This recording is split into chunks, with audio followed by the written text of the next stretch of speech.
गीदड़ का बच्चा नहीं हूँ। हम लोगों से तर्क करते हैं लोग कि बताइए कि आप ब्राह्मण कैसे हैं। हम वे तो पुराणों के उदाहरण निकाल करके श्लोक निकाल के बताते हैं कि इस वेद में, इस पुराण में, इस ग्रंथ में इतने नंबर श्लोक पे, इतने नंबर पृष्ठ पे ये लिखा हुआ है कि आप लोग तो बनना ही चाहते ब्राह्मण है, लेकिन विश्वकर्मा जन्म से ही ब्राह्मण है। जन्म जाति शूद्र संस्कार की उचित है। जो विश्वकर्मा ब्राह्मण है वो अनादिकाल सनातन वैदिक ब्राह्मण है।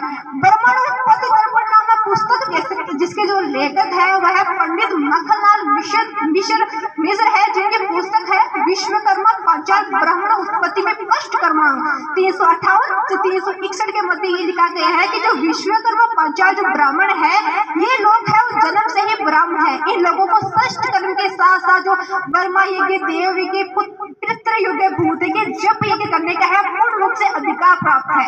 इसके अलावा ब्राह्मण गोतावली नामक पुस्तक है जिसके जो लेखक है वो ज्योतिष आचार्य पंडित राजेंद्र देवलाल है, जो उत्तराखंड से छपी थी।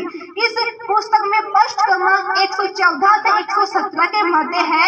वह शिल्पी विश्वकर्मा ब्राह्मण में जहांगीर ब्राह्मण की जो उत्पत्ति है उनका वर्णन मिलता है। उसमें ये बताया गया है कि जो जहांगीर ब्राह्मण है वो भगवान विश्वकर्मा के ही वंशज है और उनका नाम है वो भगवान विश्वकर्मा के साथ ही जोड़ा गया है। जहांगीर जो ब्राह्मण है वो शिल्प, वास्तु शास्त्र, धर्म यज्ञ और जो धार्मिक जो कर्मकांड है उनके ज्ञाता भी माने जाते हैं।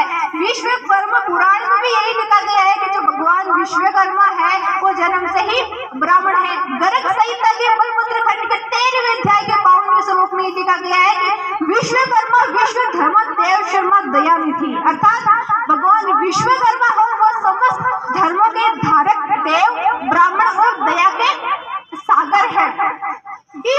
हस्तकला और शिल्प कला से सृष्टि को सुंदर बनाने का जिसको सौंपा गया भार, जैसे जताते हम दिल से आशीर्वाद कि विश्वकर्मा जी के आशीर्वाद से रचता है संसार, जो से इरादों से बनते हैं बेहतरीन विचार, हर कदम में छिपे है कला और मेहनत की जान। विश्वकर्मा जयंती पर जगाई उम्मीदों के अग्निसार, यानी ये पोएट्री हमें ये मैसेज देती है कि विश्वकर्मा जयंती पर हमें अपने अंदर की जो उम्मीद है, जो विश्वास है, जो ऊर्जा की आग है वो जलानी चाहिए।